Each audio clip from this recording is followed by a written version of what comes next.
Hello friends, आप लोग का स्वागत है मेरे यूट्यूब चैनल में। और आज हम रेलवे टेक्नीशियन का जो भी डेटा वेरिफिकेशन एंड मेडिकल चल रहा है उससे कुछ इम्पोर्टेंट्स जो भी क्वेश्चंस आपके मन में है उसको डॉट्स को लेकर के आए हैं। जैसे क्वेश्चंस है पहले ही सुन लीजिए जिस पे बात करूँगा, क्योंकि डॉक्यूमेंट अपलोड नहीं हो रहा है। कुछ बच्चे का है कि आप डॉक्यूमेंट अपलोड नहीं हो रहा है, ठीक है, टाइम निकल भी गया है, अपलोड नहीं कर पाए या अभी भी नहीं हो रहा है, साइट नहीं खुल रहा है, तो इस पे बात करेंगे। दूसरा कि सिवन मेडिकल किसको दे रहा है, इस पे बात करेंगे। आपको डीवी में कितना परसेंट बच्चे को बाहर कर रहा है, इस पर भी बात करेंगे।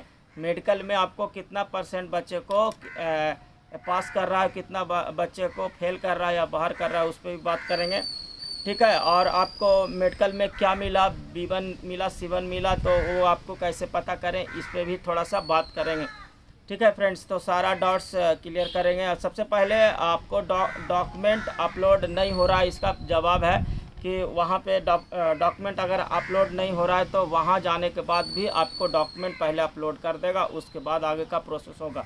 तो आप लास्ट तक प्रयास करिए कि डॉक्यूमेंट अपलोड हो जाए। अगर नहीं भी हो जाए तो डॉक्यूमेंट लेकर के वहाँ जाइए, आपको वहीं पे अपलोड आपको कर देगा, ठीक है। तो इसमें कोई टेंशन नहीं लेना है कि डॉक्यूमेंट तो वो सिस्टम के कारण आपको सर्वर के कुछ प्रॉब्लम है तो नहीं होगा, नहीं तो आप डॉक्यूमेंट अपलोड कर रहे हैं तो हो जाना चाहिए, इसमें कोई दिक्कत नहीं होना चाहिए। दूसरा नंबर कि डीवी में कितना परसेंट बच्चे को पास कर रहा है, तो डीवी में आपको 100% बच्चे को पास कर रहा है। किसी को अगर वो फ्रॉड नहीं है तो किसी को बाहर नहीं कर रहा है, यानी कि रिमार्क लिख दे रहा है। अगर जिन बच्चों को कोई कागज़ नहीं है उनको रिमार्क लिख दे कि ये कागज़ आपको लाके जमा करना है।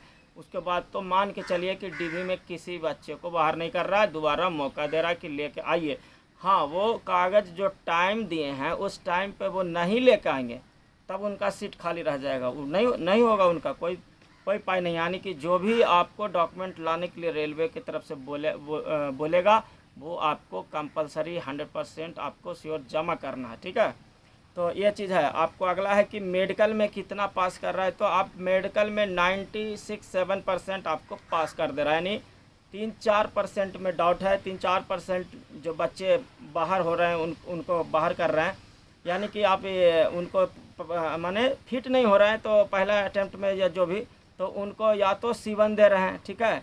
कुछ बच्चे को मान लिया कि फिट नहीं हो पाए, कुछ दिक्कत है, यानी रेमेडिबल डिजीज़ नहीं है, कलर ब्लाइंडनेस है, या कोई ऐसा है जिसको इलाज ही नहीं है, यानी कि उसको C1 दे के बस आपका C1 है, तो उनको C1 के लिए वर्कशॉप या जो भी पोस्ट रहेगा उसमें उनको देगा।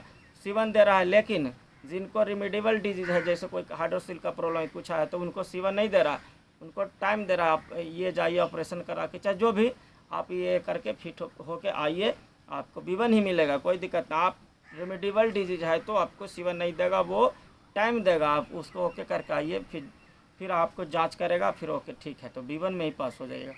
तो यही है कि 3-4% बच्चे को C1 या तो री मेडिकल के लिए उसको टाइम मिल रहा है।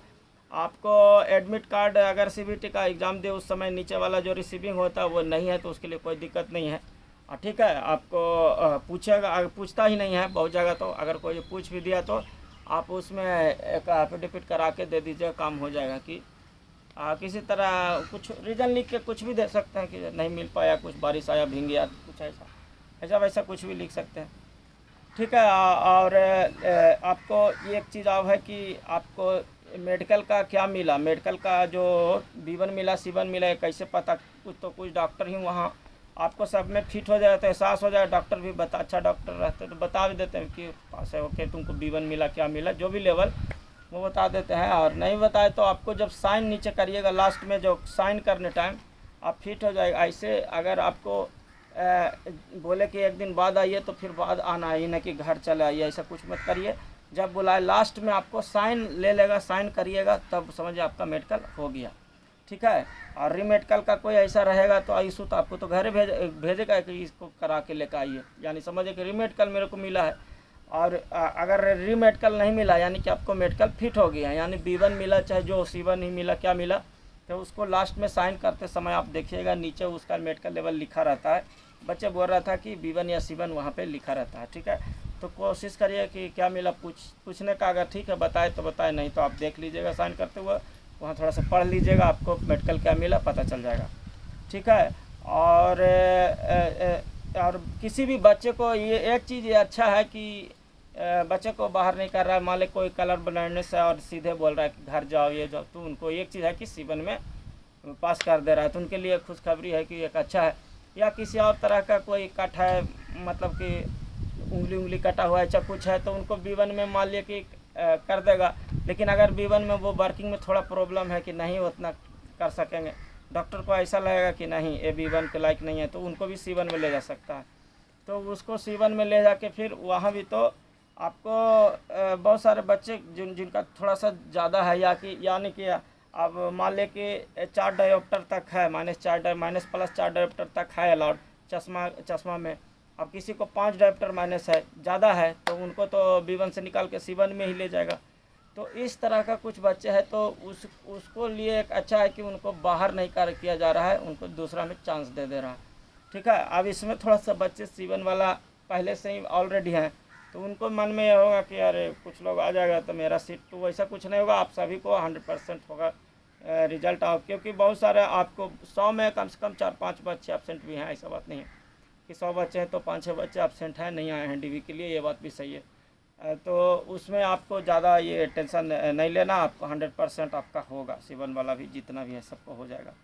और जैसे ही कोई और अपडेट आएगा तो ज़रूर शेयर करूँगा। और आप बताइएगा मेरा इन्फॉर्मेशन जो भी मेरे पास आता है जानकारी, कि जो इन्फॉर्मेशन बच्चे चाहे कमेंट करते हैं, चाहे बच्चे से बात होता है, कुछ बच्चे हैं तो संपर्क में तो बात होता है, तो वो लोग बताते हैं कि ऐसा ऐसा हुआ है भैया, ऐसा ऐसा हुआ है सर, जो भी, तो वो मैं आपको बता देता हूँ। बाकी आप किसी तरह का, मैं पहले ही बोल दिया हूँ, वार्निंग देता हूँ कि कोई भी कागज़ बनाने में आपको प्रयास बिल्कुल करिएगा कि हम बना के यहाँ से सब कुछ ले जाएं, तो आपको एक दिन में DV हो जाएगा, अगला दिन मेडिकल ओके हो जाएगा, काम ख़त्म, आप घर चलेगा आराम से। क्या है, बाद में ज्वाइनिंग देगा, तो ज्वाइनिंग टाइम में आप जाइएगा, उस समय आपको कैरेक्टर सर्टिफिकेट ज्वाइनिंग टाइम बनाना पड़ेगा, एक चीज़ ध्यान रखिएगा।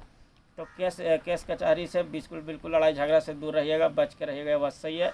ठीक है। बनाने के लिए, क्योंकि कुछ भी थोड़ा बहुत भी दिक्कत होता है, FIR कुछ तो बहुत दौड़ धूप करना पड़ता है, आपको हालत ख़राब हो जाएगा। तो ये चीज़ है, तो आप कुछ बिल्कुल सेफ़ रहिए, घर पर रहिए, आराम से रहिए। ठीक है। और बस ज्वाइनिंग जब लेटर आएगा तो आप एफिडेविट आप कैरेक्टर सर्टिफिकेट बना के लेके आइएगा, ज्वाइन करिएगा, बहुत अच्छा लगेगा।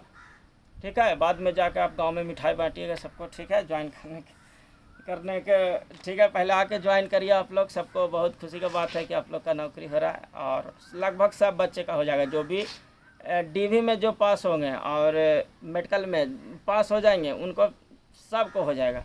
ठीक है। B1 वाला सब हो जाए, C1 वाला भी होगा, सबका नौकरी हो जाएगा। अब लेकिन जो बच्चे मान लिया कि कुछ छूट गए हैं बेचारा, तो उनका अगला जो वैकेंसी है उसमें हो जाएगा। ठीक है। मेहनत कर रहे हैं तो आपको कहीं ना कहीं होगा, टेंशन लेने वाली बात नहीं है।